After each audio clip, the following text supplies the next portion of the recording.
Good morning. I'm in Lakewood, Colorado today, and I'm at my friend Becky's house doing some house sitting for the next week, and I'm able to use her garage to do a little bit of work on the step van, which is pretty awesome. This is my friend Becky's house here, and I have the whole garage occupied, taking it up with my step van, and she has a little workshop inside. Not a lot of tools, but certainly more than I have, which is going to be good. Mostly I have a power source, I have some sawhorses, and a place outside of the rain. It's raining today, so it's sort of nice to have the garage space here to work inside, to cut some lumber, and to be able to be right close to the step van, so very convenient all the way around. I'm getting a lot of comments asking about the bed and how it's working out, particularly because of my hips. I've been having some problems with walking over an hour trying to get ready for the Camino walk. The answer is the new bed is fabulous. The mattress is super comfortable. It's great to have a queen size space for me to be able to stretch out. I actually have a few inches on the end so my feet can hang over the end of the bed, which I like. I'm 6'6", so that's important to me. There is one thing that I want to fix today with the bed, and that is while I'm driving, the bed is sliding forward every time I stop. So I need to create some sort of a little stop to sort of block it from sliding forward. I think part of what's happening is that I'm storing some extra wood. I have a sheet of plywood, a couple of pieces of the aluminum sheet metal from the ceiling, and a few other scraps that are underneath the mattress but above the box that Doug helped me build here in the back. So I think what's happening is the bed is sliding forward. It's actually, every time I look at it, it's this extra piece of plywood that's sliding on the other plywood, that there's not enough friction between the two sheets of plywood. The mattress will actually stay put on the plywood, so it's sliding with the sheet of plywood. So I imagine if I didn't have this extra piece, this scrap piece of plywood in here, that the mattress would stay in place. But I like storing it here because it's flat and out of the way.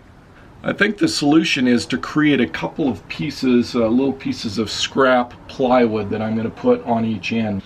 So I think if I go up maybe 3 or 4 inches, that should be sufficient, and create a little block on each side, and that'll hold things in place and still make it easy for me to get in and out without having to get over the top of some sort of barrier.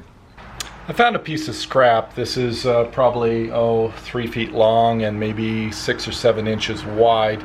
This is an extra piece that was actually part of my subfloor. You can still see the adhesive on the bottom, so I'm going to repurpose it. I think I'll just cut it in half and then screw it into place, and it should hold the mattress in.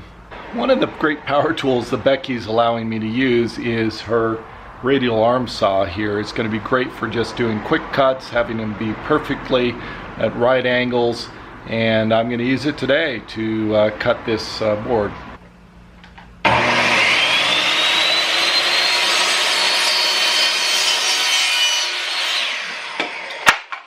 That wasn't too bad. Now I have 2 pieces of board here. Whoops, I've got a little piece of foam here at the end I've got to trim off, but anyway, just got to go screw them in to the front of the garage and in front of the mattress to keep it from sliding forward.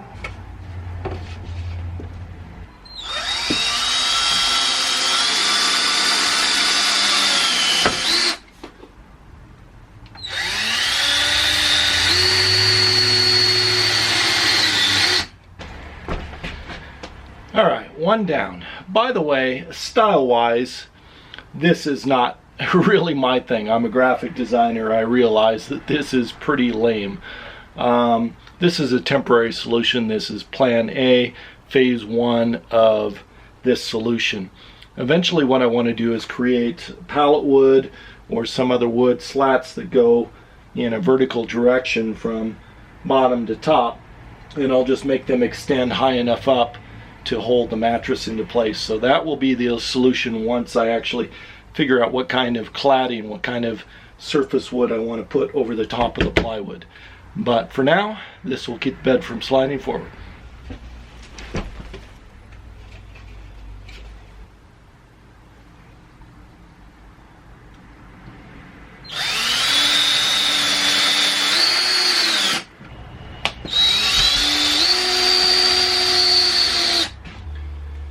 Okay, all done. Today I'm finally getting around to installing my second MaxxAir ceiling fan. Step one, I've got to dig the fan out of my garage.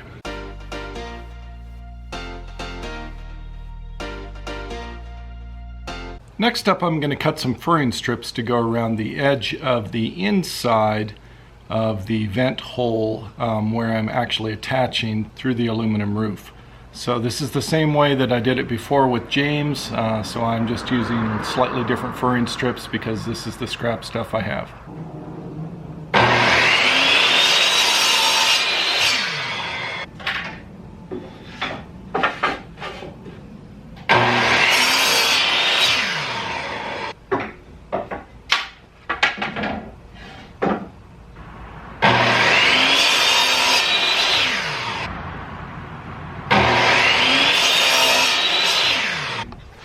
Alright, all done. Got 4 boards to go around the inside, give it a little bit more support. This is the top side, and this is the bottom with the little grooves on it. And you can tell because these metal pieces are where the fan attaches after this flange goes into the roof. So I've got to put the butyl tape around here and get a good seal, then climb up on top, cut my hole, and drop it in place. I'm going to link the video above where I did this last time. We had a few problems. One was the saber saw blade kept falling out. This time I'm going to use a DeWalt cordless grinder, and this is a suggestion from Doug when I was describing the problems I had. The other problem we had was the butyl tape was too hot. It was all goopy and melted, so I was not able to easily apply it. So we put it in the freezer and let it cool down. So I'm starting early morning this morning. It's a little bit cooler out. Everything should be okay.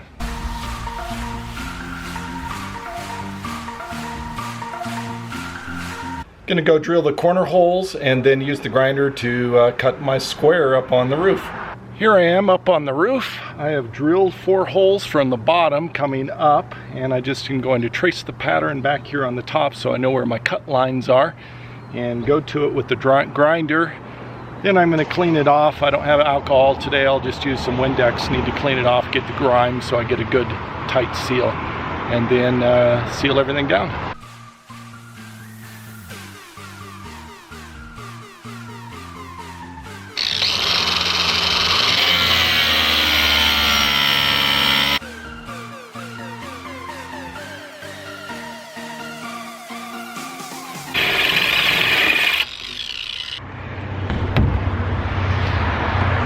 I think the battery's dying. I gotta get a new battery. I'm about, got a cut and a half. So, question, which one's better? The saber saw or the grinder for cutting an aluminum roof? I just tried the grinder and I'm gonna try the saber saw next. I just need to make a starter hole. Okay, that should work. It's pretty quick.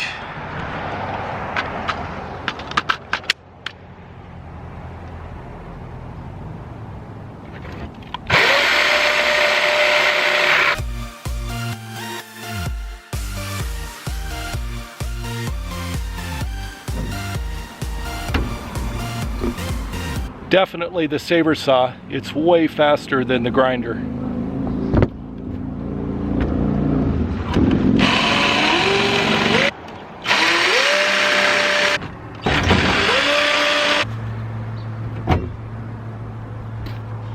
And it's done.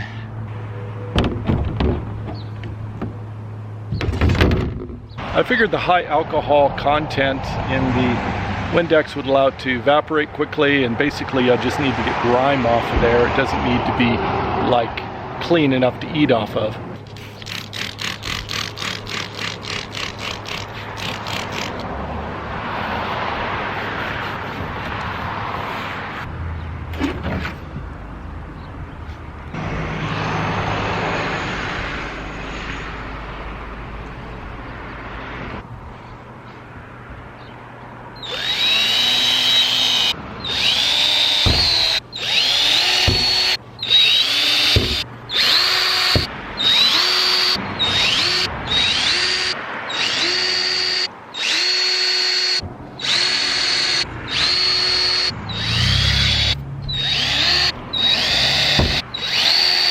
manually holding these furring strips on the bottom while I screw through on the top.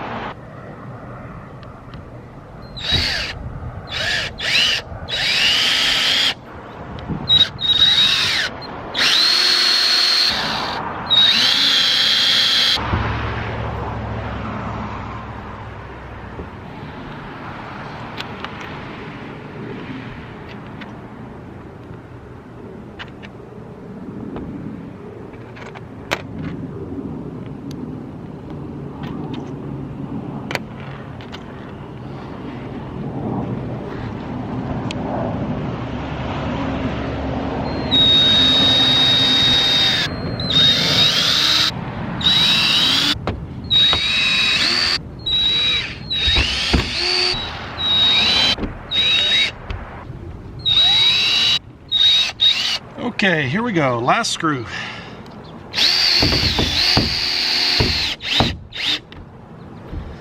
Looking good. Now all I need to do is add the lap sealant to seal this up and then put the fan in.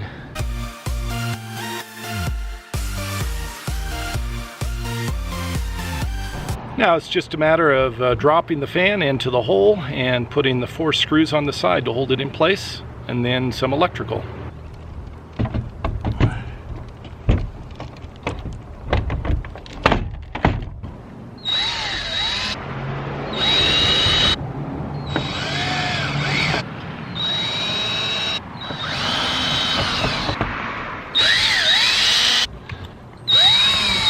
And there we go.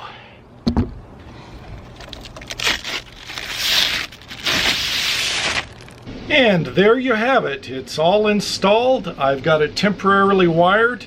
Eventually I'm going to be running new wires to a new fuse box so that I can run these off of house batteries and solar.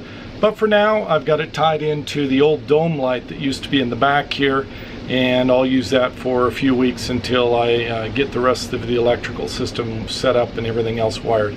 But for now, I've got 2 fans. That's pretty awesome. I love looking at my step van when I'm coming into parking lot, just seeing it sitting there. It now has 2 fans on top. It looks pretty cool. I like it. Still has the industrial sort of commercial look.